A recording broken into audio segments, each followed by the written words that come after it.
ഇന്നത്തെ കഥയിലേക്ക് എല്ലാവർക്കും സ്വാഗതം. അങ്ങനെ ഗീതു ചെയ്തു വെച്ചത് ഈ പരിപാടികൾ എന്നുള്ളതൊക്കെ ഗോവിന്ദിന് മനസ്സിലാവുകയാണ്. ഗീതു ആണെങ്കിൽ പെട്ട് കിടക്കുന്ന അവസ്ഥയിലാണ്. അതിനിടയിൽ വിജയലക്ഷ്മി അമ്മയുടെ ഒടുക്കത്തൊരു അഭിനയവും. അതിനുശേഷം ഗോവിന്ദ് പറയുന്നുണ്ട്, വാ നമുക്ക് ഇവരെയും കൊണ്ട് ഗസ്റ്റ് ഹൗസിലേക്ക് പോവാം, ഗസ്റ്റ് ഹൗസിലാണ് ഇവർ താമസിക്കുന്നതെന്ന് ഗീതു പറഞ്ഞല്ലോ. അപ്പം ഗോവിന്ദിനൊക്കെ ഷോക്കാണ് ഗീതു ചെയ്തു വെച്ച ഓരോ കാര്യങ്ങളും. പക്ഷെ ഏറ്റവും കൂടുതൽ ഗോവിന്ദിൻ്റെ പേടി വിജയലക്ഷ്മിയുടെ മകനാണ് താനെന്നുള്ളത് ഗീതു അറിഞ്ഞിട്ടുണ്ടാവോ എന്നോർത്തിട്ടാണ്. അപ്പം ഗീതു പറയുന്നുണ്ട്, ഞാൻ അജാസ് ഖാൻ്റെ കൂടെ ഞങ്ങൾ വന്നോളാം, കണ്ണേട്ടൻ രഞ്ജുവിനെയും അതുപോലെ തന്നെ ധ്യാനെയും കൂട്ടിയിട്ട് പൊയ്ക്കോ എന്ന് പറയുന്ന സമയത്ത് ഗോവിന്ദ് പറയുന്നുണ്ട്, അത് വേണ്ട, ഇവർ അജാസിൻ്റെ കാറിൽ വന്നോളാം, നീ എൻ്റെ കൂടെ വാ. ഈ തീരുമാനം അന്തിമമാണോ എന്ന് ചോദിക്കുന്ന സമയത്ത് അതെ അന്തിമമാണ്. അപ്പം രഞ്ജു പറയുന്നുണ്ട്, തിരക്ക് പിടിക്കണ്ട, എനിക്ക് ഡ്രസ്സൊക്കെ മാറ്റാനുണ്ട്, കണ്ടോ ഇനിയും സമയം ഒരുപാടുണ്ട് എന്നൊക്കെ ഗീതു പറയുമ്പോൾ ഗോവിന്ദ് പറയുന്നുണ്ട്, അവർ പയ്യെ വന്നോട്ടെ, നീ എൻ്റെ കൂടെ വാ, അതുവരെ നമുക്ക് കാറിൽ നിന്ന് വല്ലതും മിണ്ടിയും പറഞ്ഞു ഇരിക്കാം. ആ സംസാരത്തിന് ഒരു ഊന്നൽ കുറച്ച് കൂടുതലായിരുന്നു. ഗോവിന്ദ് കാറ് തുറന്ന് അകത്തേക്ക് കയറുകയാണ്. അപ്പം ഗീതു എല്ലാവരും കേൾക്കാൻ വേണ്ടിയിട്ട് പിറുവിറുത്തോണ്ട് പറയുന്നുണ്ട്, വല്ലതും ബാക്കിയുണ്ടെങ്കിൽ നാളെ കാണാം. അതിനുശേഷം വിജയലക്ഷ്മിയുടെ അരികിലേക്ക് പോയിട്ട് അവരുടെ ചെവിയിലായിട്ട് പറയാ, അമ്മയുടെ ഇന്നത്തെ അഭിനയ മികവിനുള്ള സമ്മാനേ ഞാൻ നാളെ തരാം കേട്ടാ. വിജയലക്ഷ്മിയാണെ പേടിച്ചുകൊണ്ട് ചിരിക്കുകയാണ്. അപ്പം ധ്യാനും രഞ്ജുവിനും ശരിക്കും ചിരി വരുന്നുണ്ടായിരുന്നു. ഗീതു ആണെങ്കിൽ എങ്ങനെയൊക്കെയോ കഷ്ടപ്പെട്ട് ഗോവിന്ദിൻ്റെ കൂടെ കാറിലേക്ക് കയറി പോവുകയാണ്. അത് കണ്ടപ്പോൾ അവർക്ക് മൂന്നാൾക്കും ഒരുപോലെ ചിരി വരുന്നുണ്ട്. അയ്യോ പാപം വിജയലക്ഷ്മി മനസ്സിൽ സ്വയം വിചാരിക്കുകയാണ്. അതിനുശേഷം അവരകത്തേക്ക് പോകുന്നുണ്ട്. അങ്ങനെ ഗോവിന്ദിൻ്റെ കൂടെ ഗീതു പോകുന്ന ആ കാറിലത്തെ അവസാന നിമിഷം വരെ ചിത്രീകരിച്ചെടുത്തു നമ്മുടെ സുവർണ. അതിനുശേഷം ഗോവിന്ദിൻ്റെ കാറും കൊണ്ട് പോയതിന് ശേഷം സുവർണ മനസ്സിൽ വിചാരിക്കുന്നുണ്ട്, ഇത് മതി, ഗീതു കളിക്കുന്ന ഈ ഡ്രാമയുടെ തെളിവ് ഗോവിന്ദ് സാറിലെത്തിയാൽ അവൾ പുറത്താവും. ഒരു പരിഹാസ ചിരിയോടുകൂടിയാണ് സുവർണ ചിന്തിക്കുന്നത്. തൊട്ടടുത്ത നിമിഷം തന്നെ പിന്നിൽ നിന്നൊരു ചൂളം വിളി കേൾക്കുകയാണ്. തിരിഞ്ഞു നോക്കുന്ന സമയത്ത് ഒട്ടും പ്രതീക്ഷിക്കാതെ അജാസ് നിൽക്കുന്ന കണ്ടപ്പോൾ സുവർണ ചെറുതായിട്ടൊന്ന് ഞെട്ടുന്നുണ്ട്. ഒട്ടും പ്രതീക്ഷിക്കാണ്ടാണ് അജാസിനെ അവിടെ കാണുന്നത്. അജാസിനെ കാണുമ്പോൾ തന്നെ ഏകദേശം സീൻ അവിടെ തീർന്നു എന്നുള്ളത് സുവർണയ്ക്ക് തന്നെ അറിയാവുന്ന കാര്യമാണ്. അപ്പോൾ അജാസ് പരിഹസിച്ചുകൊണ്ട് സുവർണയുടെ അരികിലേക്ക് വന്ന് ചിരിച്ചുകൊണ്ട് ചോദിക്കുകയാണ്, എന്തായി സുവർണ, എല്ലാ കാര്യങ്ങളും മൊബൈലിൽ വീഡിയോ എടുത്ത് കഴിഞ്ഞോ? അതിന് മറുപടി ഒന്നും പറയാതെ തലതാഴ്ത്തി എന്ന പോലെ നിൽക്കുകയാണ് സുവർണ. അപ്പം അജാസ് പറയുന്നുണ്ട്, ആരും ഒന്നും കാണുന്നില്ല എന്നുള്ള അപാരമായ കോൺഫിഡൻസോട് കൂടിയാണ് നീ ഇതെല്ലാം ചെയ്തത്.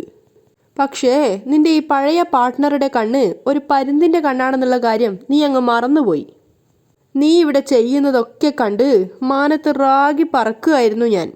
അപ്പോഴേക്കും നഷ്ടപ്പെട്ടു പോയ ധൈര്യം വീണ്ടെടുത്തുകൊണ്ട് വീണ്ടും സുവർണ പറയാണ്, സോ വാട്ട്, നിനക്ക് എന്നെ ഒന്നും ചെയ്യാനാവില്ല അജാസ്.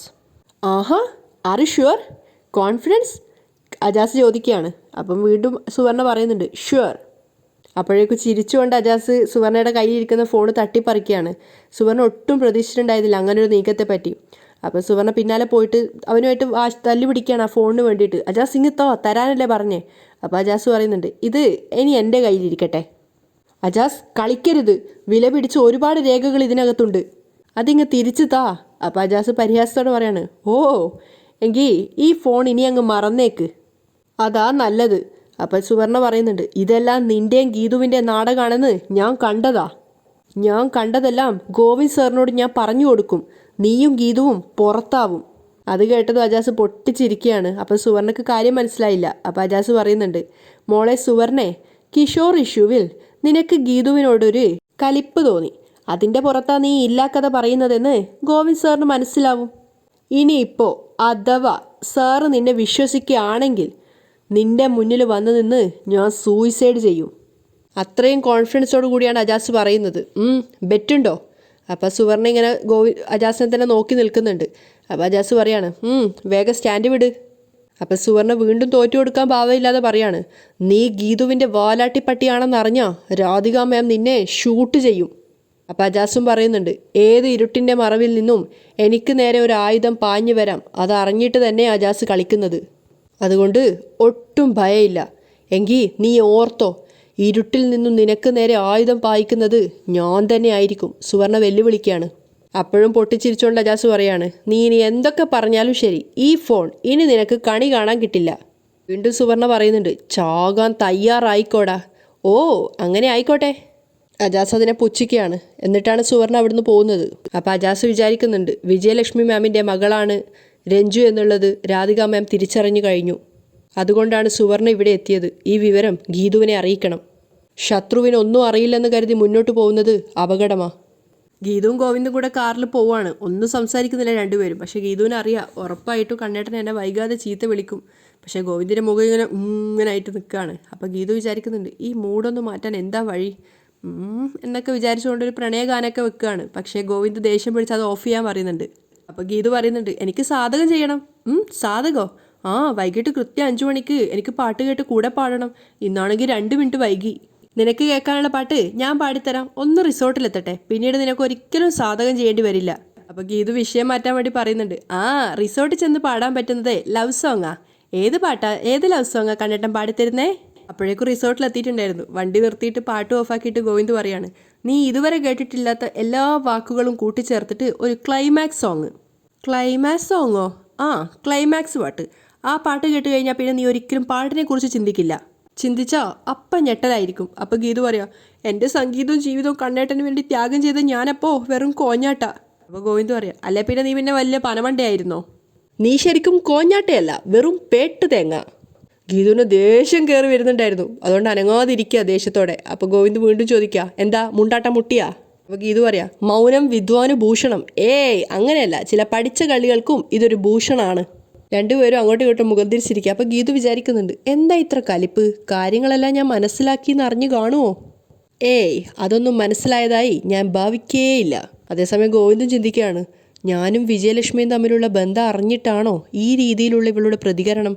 രണ്ടുപേരും അങ്ങോട്ടും ഇങ്ങോട്ടും നോക്കി ഓരോന്ന് ചിന്തിക്കുകയാണ്. അവസാനം കാറിൽ നിന്ന് ഇറങ്ങി അകത്തേക്ക് പോകുന്ന സമയത്ത് ഗീതുവിനോട് ഗോവിന്ദ് പറയുന്നുണ്ട്, ഞാൻ ഇനി ചോദിക്കുന്ന കാര്യത്തിന് സത്യസന്ധമായിട്ടുള്ള ഉത്തരം തരണം. അതെന്താ? ഞാൻ മുമ്പേ പറഞ്ഞതെല്ലാം കള്ളത്തരായിരുന്നോ? ഗീതു ചോദിക്കുക. കഴിഞ്ഞതൊക്കെ വിട്, എൻ്റെ ഈ ചോദ്യത്തിന് സത്യസന്ധമായ നിൻ്റെ ഉത്തരമാണ് എനിക്ക് വേണ്ടത്. അപ്പോൾ ഗീതു ഫോൺ എടുത്തുകൊണ്ട് ഗോവിന്ദിൻ്റെ കയ്യിൽ വെച്ചിട്ട് പറയാണ്, ബഹുമാനപ്പെട്ട എൻ്റെ കണ്ണേട്ടിന് മുമ്പാകെ സത്യം മാത്രമേ ഞാൻ ബോധിപ്പിക്കൂ. അപ്പോൾ ഗോവിന്ദ് ചോദിക്കുന്നുണ്ട്, ഈ പറഞ്ഞതിൽ തന്നെ ഒരു കള്ളലക്ഷണം ഉണ്ടല്ലോ. അതെ, ജന്മനാ ഉള്ളതാ. ഗീതു കുറുമ്പോടെ പറയുക. അപ്പം ഗോവിന്ദ് പറയുന്നുണ്ട്, അതെ, ഭദ്രൻ്റെ മോളല്ലേ, കാണും. അപ്പോൾ ഗീതു പറയാ, കണ്ണേട്ടാ വേണ്ട മോനെ, ഞാൻ ജനിച്ച സ്ഥലം റോങ്ങായി പോയെന്ന് കരുതി കുത്തി നോവിക്കരുത്. ഞാൻ ഭദ്രൻ്റെ വിലാസിനിയുടെ മോളായിട്ട് ജനിച്ചതുകൊണ്ടല്ലേ. വിജയലക്ഷ്മിയുടെ മോളായിട്ടാണ് ജനിച്ചിരുന്നതെങ്കിൽ എനിക്കൊരു റോയൽ ലുക്ക് കിട്ടിയേനെ. അപ്പോൾ ഗോവിന്ദ് ഞെട്ടിയിട്ട് ഗീതുവിനെ നോക്കുകയാണ്. അപ്പോൾ ഗീതു ഗോവിന്ദിനെ നോക്കിയിട്ട് ചോദിക്കും, എന്താ റോയൽ ലുക്ക് എന്ന് പറഞ്ഞപ്പോൾ ഒരു വല്ലാത്ത നോട്ടം? രാജകല എന്താ കേട്ടിട്ടില്ലേ? കണ്ണേട്ടൻ്റെ ബെസ്റ്റ് ഫ്രണ്ട് ശിവരഞ്ജിനിയുടെ മുഖത്തേക്ക് നോക്കിയാ ആ രാജകല കാണാം. ഇതൊക്കെ ഗോവിന്ദിട്ട് കുത്തുകയാണ്. കാരണം അതേ അമ്മയുടെ മോൻ തന്നെയാണ് എന്ന് പറയാതെ പറയുകയാണ്. അപ്പോൾ ഗോവിന്ദ് ഒന്നും തിരിച്ചു പറയാണ്ട് കേട്ട് നിൽക്കുന്നുണ്ട്. അല്ല, അവർക്കൊക്കെ രാജകലയുള്ളോ? കോടീശ്വരനായ എനിക്കെന്താ രാജകല ഇല്ലാത്തത് എന്നൊരു ഈഗോ എന്നും വേണ്ട. ഒളിഞ്ഞും തെളിഞ്ഞും കണ്ണേട്ടൻ്റെ മുഖത്തും ഒരു രാജകലയുണ്ട്. ഗീത ചിരിച്ചുകൊണ്ട് പറയാണ്. അപ്പോൾ ഗോവിന്ദ് ദേഷ്യത്തോട് പറയും, എൻ്റെ മുഖത്ത് രാജകലയുണ്ടോ എന്നൊന്നും നീ ഗവേഷണം നടത്തേണ്ട. ഞാൻ ചോദിക്കാൻ വന്നത് രഞ്ജു അവളുടെ അമ്മയും തമ്മിലുള്ള പ്രശ്നങ്ങൾ പരിഹരിക്കാൻ നീ എന്തിനാ ശ്രമിച്ചത് എന്നാ. അപ്പോൾ പെട്ടെന്ന് ഗീത ഒന്ന് സ്റ്റെക്കാവുകയാണ്. എന്നിട്ട് പറയുന്നുണ്ട്, അതിനൊരു കാരണമുണ്ട്. ധ്യാൻ കാനഡയിൽ നിന്ന് വരുമെന്ന് അറിഞ്ഞതിലേ ഞാൻ ടെൻഷനായി. രഞ്ജു താമസിക്കുന്നതാണെങ്കിലേ നമ്മുടെ കൂടെ അറക്കല്ലോ. രഞ്ജു നിങ്ങളുടെ ബെസ്റ്റ് ഫ്രണ്ടാണെന്നും നിങ്ങൾ തമ്മിൽ അരുതാത്ത ബന്ധമില്ലെന്നും നമുക്കല്ലേ അറിയുള്ളൂ. ഗോവിന്ദിൻ്റെ തോളിലൂടെ കയ്യൊക്കെ ഇട്ടിട്ട് സത്യസന്ധമായിട്ട് പറയുന്ന പോലെയാണ് ഗീതു സംസാരിക്കുന്നത്. സത്യം പറഞ്ഞാൽ ഗോവിന്ദ് തന്നെ അതിൽ വിശ്വസിച്ച് പോയി. അപ്പോൾ ഗീതു പറയാ, ധ്യാനെ നമുക്കതൊന്ന് വിശ്വസിപ്പിക്കാൻ കഴിഞ്ഞില്ലെങ്കിലോ? നിങ്ങൾ തമ്മിലുള്ള ഫ്രണ്ട്ഷിപ്പിനെ അയാൾ തെറ്റിദ്ധരിച്ചാലോ? അത് ശരിയാണല്ലോ എന്ന് ഗോവിന്ദിനും തോന്നായികയില്ല. അപ്പോഴേക്കും ഗീതു സ്വയം ഒന്ന് പൊക്കുകയാണ്. എല്ലാവരും എന്നെപ്പോലെ മനസ്സിൽ കളങ്കയില്ലാത്തവരായിരിക്കില്ലല്ലോ. അപ്പോൾ ഗോവിന്ദ് ഗീതുവിനെ നോക്കിയിട്ട് അപ്പോൾ ഗീതു പറയുന്നുണ്ട്, കണ്ണേട്ടൻ്റെ ബന്ധങ്ങളെല്ലാം യാതൊരു കളങ്കവും ഇല്ലാത്തതാണെന്ന് വിശ്വസിക്കുന്ന ഒരു പാവം ഭാര്യയല്ലേ ഞാൻ. അത് കേട്ടപ്പോൾ ഗോവിന്ദ് എന്നിട്ട് മനസ്സിൽ വിചാരിക്കുന്നുണ്ട്, ഇവളേതായാലും ഞാൻ വിജയലക്ഷ്മിയുടെ മോനാണെന്ന സത്യം അറിഞ്ഞിട്ടില്ല. ഗോവിന്ദ് മനസ്സിൽ ആലോചിച്ച ആ സമയത്ത് തന്നെ ഗീതു ചോദിക്കുകയാണ്, അല്ല കണ്ണേട്ടൻ ഇപ്പോൾ എന്തോ ഒന്ന് മനസ്സിൽ പറഞ്ഞല്ലോ. പെട്ടെന്ന് ഗോവിന്ദ് ഞെട്ടു. എന്താ? അല്ല കണ്ണേട്ടൻ ധ്യാനിനെ പറ്റി ഇപ്പം മനസ്സിൽ എന്താ ഓർത്തേ? ധ്യാനെക്കുറിച്ചും അവന് രഞ്ജുവായിട്ടുള്ള റിലേഷനെക്കുറിച്ചും നീ എങ്ങനെയാണ് അറിഞ്ഞത്? ഗോവിന്ദ് തിരിച്ചു ചോദിക്കുകയാണ്. പെട്ടെന്ന് ചോദിച്ചപ്പോൾ ഗീതു ഒന്ന് പതറുകയാണ്. എന്താ മറുപടി പറയണ്ടേന്ന് പ്രിപ്പയർ അല്ലായിരുന്നു. പെട്ടെന്ന് പറയുന്നുണ്ട്, അതെന്താണെന്നറിയോ, അന്ന് ഞാൻ രഞ്ജുവിൻ്റെ കൂടെ ഹോസ്പിറ്റലിൽ നിന്നില്ലേ, അപ്പോഴാ ധ്യാനെക്കുറിച്ച് ഞാൻ അറിഞ്ഞത്. അപ്പോൾ ഗോവിന്ദ് ചോദിക്കുന്നുണ്ട്, രഞ്ജുവിന് പോലും അറിയാത്ത ധ്യാൻ്റെ ഫോൺ നമ്പർ നിനക്ക് എവിടുന്നാണ് കിട്ടിയത്? ഞാൻ പൊക്കി.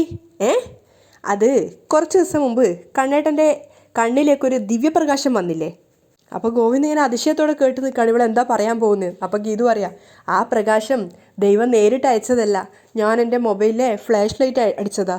അപ്പോൾ ഗീതു ഫോണിൽ ഫ്ലാഷ് അടിച്ച് കാണിച്ചു കൊടുക്കുകയാണ്. അപ്പോൾ ഗോവിന്ദ് അതിങ്ങനെ നോക്കിക്കൊണ്ട് ഗീതു പറയാം, ഞാനേ കണ്ണേട്ടൻ്റെ മൊബൈലിലെ ഫേസ് ലോക്ക് അയച്ചതാ.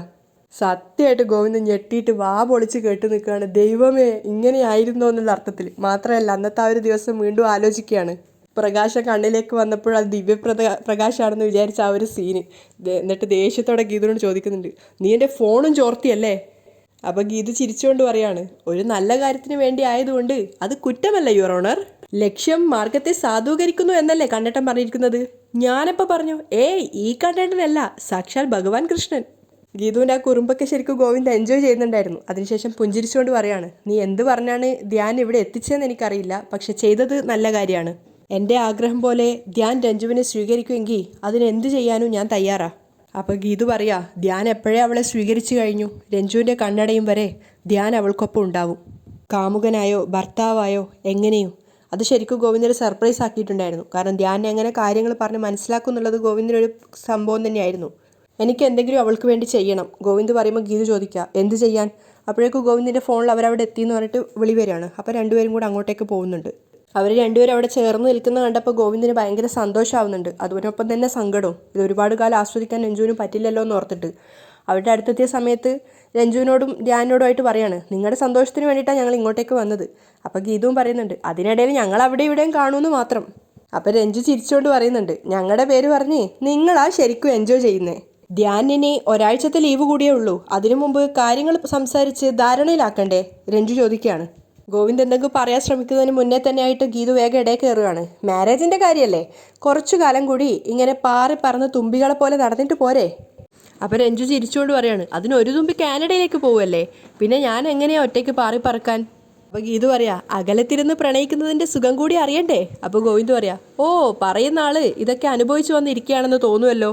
അത് ഗീതുവിന് ചെറുതായിട്ടൊരു വിഷമം ഉണ്ടാക്കിയിരുന്നു. ഗീതു മനസ്സിൽ വിചാരിക്കുക, അടുത്തുണ്ടായിട്ടും ഒന്ന് ചേർത്ത് പിടിക്കാത്ത ദുഷ്ടനാ. ഇത് വല്ലോ അറിയുന്നുണ്ടോ? ഗീതു മനസ്സിൽ വിചാരിക്കുമ്പോഴേക്കും രഞ്ജു ചോദിക്കുക, കല്യാണം എന്താ പെട്ടെന്ന് വേണ്ടെന്ന് പറയാൻ കാരണം? അപ്പം ധ്യാൻ്റെ മുഖത്തും സങ്കടം ഉണ്ടാവുന്നുണ്ട്, അതുപോലെ തന്നെ ഗീതുവിൻ്റെ മുഖത്തും. പെട്ടെന്ന് തന്നെ ഗീതു വിഷയം മാറ്റാൻ വേണ്ടി ചിരിച്ചുകൊണ്ട് രഞ്ജുവിനോട് പറയാ, അതെ രഞ്ജു, ഈ കല്യാണം കഴിയുന്നത് വരെയുള്ള പ്രണയം കൊടൈക്കനാലിലെ മൂടൽ മഞ്ഞാണെങ്കിൽ കല്യാണം കഴിഞ്ഞാലുള്ള പ്രണയം ഗുണാക്കേവ, അതിലേക്ക് എടുത്ത് ചാടണോ? അപ്പം രഞ്ജു പറയുന്നുണ്ട്, ഗീതു അകപ്പെട്ട ഗുണാക്കേവിലേക്ക് എടുത്ത് ചാടാൻ എനിക്ക് മടിയില്ല. അപ്പോൾ ഗീതു പറയാ, പുറമേ കാണുമ്പോൾ പാവം കുഞ്ഞാടുകളാണെന്ന് തോന്നുമെങ്കിലും ഭർത്താക്കന്മാരെ ഭീകര ജീവികളാ. അപ്പോൾ ഗോവിന്ദ് അവളെ പിടിച്ച് തിരിക്കുകയാണ്. അപ്പോൾ അവൾ വീണ്ടും പറയും, ലവറിൽ നിന്നും ഹസ്ബൻഡിലേക്കുള്ള ആ ഒരു ട്രാൻസ്ഫർമേഷൻ, എൻ്റെ അമ്മോ, അത് നമുക്ക് സഹിക്കാൻ പറ്റില്ല കേട്ടോ. അതുകൊണ്ടേ ഭർത്താവാക്കാതെ പരമാവധി കാമുകനാക്കി കൊണ്ടു നടക്കുന്നത് തന്നെയാ ബുദ്ധി, മനസ്സിലായോ? അപ്പോൾ ഗോവിന്ദ് കളിയാക്കിയിട്ട് പറയും, ഗീതുവേ, അനുഭവത്തിൽ നിന്ന് പറയുന്നത് കൊണ്ട് ശരിയായിരിക്കും. ഇപ്പോഴും അവൾ കല്യാണത്തിന് മുമ്പുള്ള പ്രണയകാലത്താ. അത് കേട്ടപ്പോഴേക്കും ഗീതുവിന് ദേഷ്യം വരികയാണ്. അവൾ ഗോവിന്ദിനെ ദേഷ്യത്തോടെ നോക്കുന്നുണ്ട്. ഗോവിന്ദിൻ്റെ ആ ചിരി നോക്കിയിട്ട് ഗീതു മനസ്സിൽ വിചാരിക്കുക, ഈ ഡയലോഗ് ഞാൻ മാറ്റി വെച്ചിട്ടുണ്ട്, സമയം എത്തുമ്പോൾ ഇതിനൊരു മറുപടി തരാം. ഗീതുവിൻ്റെ ആ നോട്ടം കണ്ടപ്പോൾ തന്നെ ഗോവിന്ദിന് മനസ്സിലായി, പണിയുണ്ട് അവറാച്ചാന്ന്. അപ്പോൾ ഗോവിന്ദ് പറയാ, എനിക്ക് ധ്യാനോട് അല്പം സംസാരിക്കാനുണ്ട്. അതുവരെ ഭർത്താവ് വേണോ കാമുകനാക്കണോ എന്നുള്ള നിങ്ങളുടെ ചർച്ച പുരോഗമിക്കട്ടെ. അവർ രണ്ടുപേരും അവിടുന്ന് പോയപ്പോൾ രഞ്ജു ചോദിക്കുക, ഗോവിന്ദേട്ടൻ എന്താ ധ്യാനോട് പ്രത്യേകിച്ച് സംസാരിക്കാനുള്ളത്? അത് നിങ്ങൾ തമ്മിൽ ആങ്ങളെയും പെങ്ങളാന്ന് പറയാനായിരിക്കും. അതൊക്കെ ഞാൻ ധ്യാനോട് പറഞ്ഞിട്ടുണ്ട്. പക്ഷേ ഗോവിന്ദേട്ടന് മുമ്പിൽ അവനത് ഭാവിക്കില്ല. അപ്പോൾ ഗീതു പറയുന്നുണ്ട്, പറയണ്ടായിരുന്നു. എനിക്ക് ധ്യാനിൽ നിന്നും മറച്ചു വെക്കാൻ ഒരു രഹസ്യവും ഇല്ല. അത്രയ്ക്ക് ഞാൻ അവനെ സ്നേഹിക്കുന്നു. അപ്പോൾ ഗീതു വിചാരിക്കുന്നുണ്ട്, കണ്ണേട്ടന് എന്നോട് സ്നേഹമില്ലാത്തത് കൊണ്ടാണോ ആ രഹസ്യം ഇതുവരെ എന്നോട് പറയാതിരുന്നത്? അതൊക്കെ പറയും, നീ അതിനു വേണ്ടി ഒരുപാട് കാത്തിരിക്കേണ്ടിയൊന്നും വരില്ല. ഗീതു സമാധാനിപ്പിക്കുന്നുണ്ട്. അപ്പോഴേക്കും അജാസ് അങ്ങോട്ടേക്ക് വരികയാണ്. നിങ്ങൾ എന്തെങ്കിലും സീരിയസ് ആയിട്ട് സംസാരിക്കുകയാണോ? ചെറിയ കാര്യമാണെങ്കിലും ഞങ്ങളത് പറഞ്ഞു വരുമ്പോൾ കാര്യമാവും. ഗീതു ചിരിച്ചുകൊണ്ട് പറയാണ്. അജാസ് പറയാണ്, എനിക്ക് പെങ്ങളോടൊരു കാര്യം സംസാരിക്കാനുണ്ടായിരുന്നു, നമുക്ക് അങ്ങോട്ട് മാറി നിന്നാലോ? അപ്പോൾ രഞ്ജുവിൻ്റെ സമ്മതത്തോടെ അവരങ്ങോട്ടേക്ക് മാറി നിന്ന് സംസാരിക്കുകയാണ്. ഗീതു അരികിലെത്തിയപ്പോൾ അജാസ് സുവർണയെ കണ്ട കാര്യങ്ങളൊക്കെ ഗീതുവിനോട് പറഞ്ഞു കൊടുക്കുകയാണ്. സുവർണ അവിടെ വന്നിട്ടുണ്ടെങ്കിൽ കൃത്യമായും അവിടെ നടന്ന കാര്യങ്ങൾ രാധികാമ്മയെ അറിയിച്ചിരിക്കും. രാധിക മാഡം എല്ലാം അറിഞ്ഞിട്ടുണ്ട്, അജാസ് പറയാണ്. അപ്പോഴാണ് ഗീതുവിന് പ്രിയ വന്ന ആ ഒരു ഭാഗം ഓർമ്മ വരുന്നത്. ഗോവിന്ദേട്ടൻ്റെ ഒരേ ഒരു പെങ്ങളല്ലേ ഞാൻ, അത് നിനക്കറിയാവുന്ന കാര്യമല്ലേ. പിന്നെ എങ്ങനെയാണ് ഇന്നലെ വന്ന രഞ്ജു ഗോവിന്ദേട്ടന് എന്നെപ്പോലെ ആവുന്നത്? ഗോവിന്ദേട്ടൻ ഒരിക്കലും അങ്ങനെ പറയില്ല. പറഞ്ഞു, അമ്മ ചോദിച്ചപ്പോൾ ഗോവിന്ദേട്ടൻ രഞ്ജു എന്നെപ്പോലെയാണെന്ന് പറഞ്ഞു. അപ്പോൾ ഗീതു പറയാ, ഇക്ക പറഞ്ഞത് ശരിയാ. രാധികാമ്മ ഇത് മനസ്സിലാക്കിയത് കൊണ്ടാ പ്രിയയെ ഉപയോഗിച്ച് രഞ്ജുവിനെ എതിർക്കാൻ ശ്രമിച്ചത്. രാധികാമ്മ നേരിട്ട് പറഞ്ഞാൽ ഗോവിന്ദ് സാർ ഒരുപക്ഷെ അതിനെ എതിർക്കും. അതുകൊണ്ടായിരിക്കാം പ്രിയയെ വെച്ച് രഞ്ജു വീണ്ടും അറക്കലിലെത്താതിരിക്കാൻ വേണ്ടി ശ്രമിച്ചത്. വിജയലക്ഷ്മി അമ്മയുടെ മകളാണ് രഞ്ജു എന്ന് മനസ്സിലാക്കിയ പോലെ കണ്ണേട്ടൻ്റെ പെറ്റമ്മയാണ് വിജയലക്ഷ്മി അമ്മ എന്ന് ഞാൻ അറിഞ്ഞു എന്നുള്ളത് മനസ്സിലാക്കിയിട്ടുണ്ടാവുമോ? അതിനുള്ള സാധ്യതയുണ്ട്. പക്ഷേ ഉറപ്പ് പറയാൻ പറ്റില്ല. പെങ്ങൾ ഇവിടെ ഇന്ന് നടത്തിയ എല്ലാ ഡ്രാമയും ഗോവിന്ദ് സാറിനേക്കാളും മുന്നേ രാധികാമ്മ അറിഞ്ഞിട്ടുണ്ടാവും. കണ്ണേട്ടൻ്റെ അമ്മയാണോ വിജയലക്ഷ്മി എന്ന് ഞാൻ അറിഞ്ഞിട്ടുണ്ടാവോ എന്ന കൺഫ്യൂഷനിലാവും രാധികാമ്മ. അപ്പോൾ അജാസ് പറയുന്നുണ്ട്, കൺഫ്യൂഷനിലാണെങ്കിൽ ഈ കളി തുടരാം. ഒരെത്തും പിടിയും കിട്ടാതെ അവർക്ക് ഭ്രാന്തെടുത്ത് ദിവസം തീരും. അപ്പോൾ ഗീതു ചോദിക്കുക, പക്ഷേ എല്ലാം അറിയാത്ത ഭാവം നടിക്കുകയാണെങ്കിലോ? അജാസും പറയുന്നുണ്ട്, രാധിക മാമിൻ്റെ സ്വഭാവം വെച്ച് അവരറിഞ്ഞ കാര്യം പുറത്തു കാട്ടാൻ സാധ്യതയില്ല. ഇതും മനസ്സിൽ വെച്ച് പെങ്ങളെ എങ്ങനെ തറ പറ്റിക്കാം എന്ന ചിന്തയിലായിരിക്കും. അത് ഞാനും പ്രതീക്ഷിക്കുന്നുണ്ട്. ചിലപ്പോൾ ഈ ഒളിച്ചുകളി അവസാനിപ്പിച്ച് ഡയറക്റ്റ് ഫൈറ്റിലേക്ക് കടക്കേണ്ടി വരും. ഇക്ക അപ്പോഴും എന്നെ കൂടെ നിൽക്കണേ.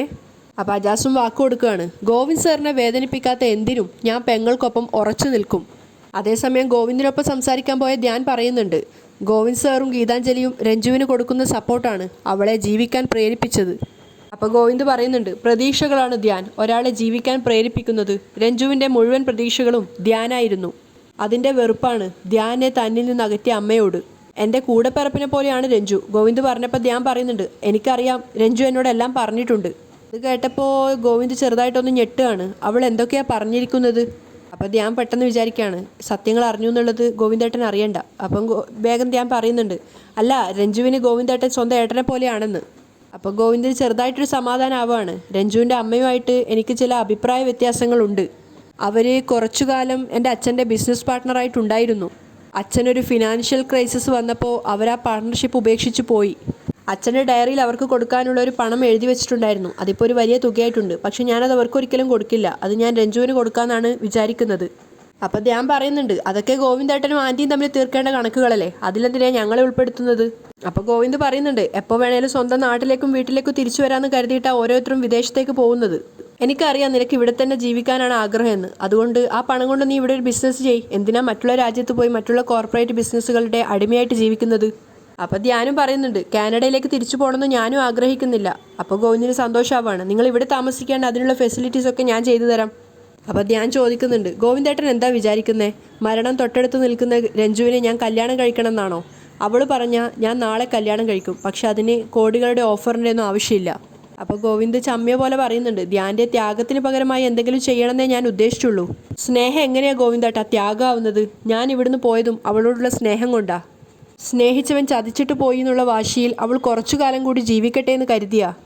അവളുടെ ആയുസ് കൂട്ടാൻ വേണ്ടത് വാശിയല്ല, എനിക്ക് അവളോടുള്ള ആത്മാർത്ഥ പ്രണയമാണെന്ന് ബോധ്യപ്പെടുത്തി തന്നത് ഗീതുവാ. ഗോവിന്ദിന് ശരിക്കും അതൊരു ഷോക്കാവാണ്. കാരണം ഗീതു ആണോ ഇത്രയും ചിന്തിപ്പിച്ച് ധ്യാനെ ഇവിടെ എത്തിച്ചതെന്ന് ഓർത്തിട്ട്. ആ ഒരു അന്താളിപ്പിൽ ഗോവിന്ദ് നിൽക്കുന്നിടത്തായിട്ടാണ് ഇന്നത്തെ എപ്പിസോഡ് വൈൻഡപ്പ് ചെയ്യുന്നത്.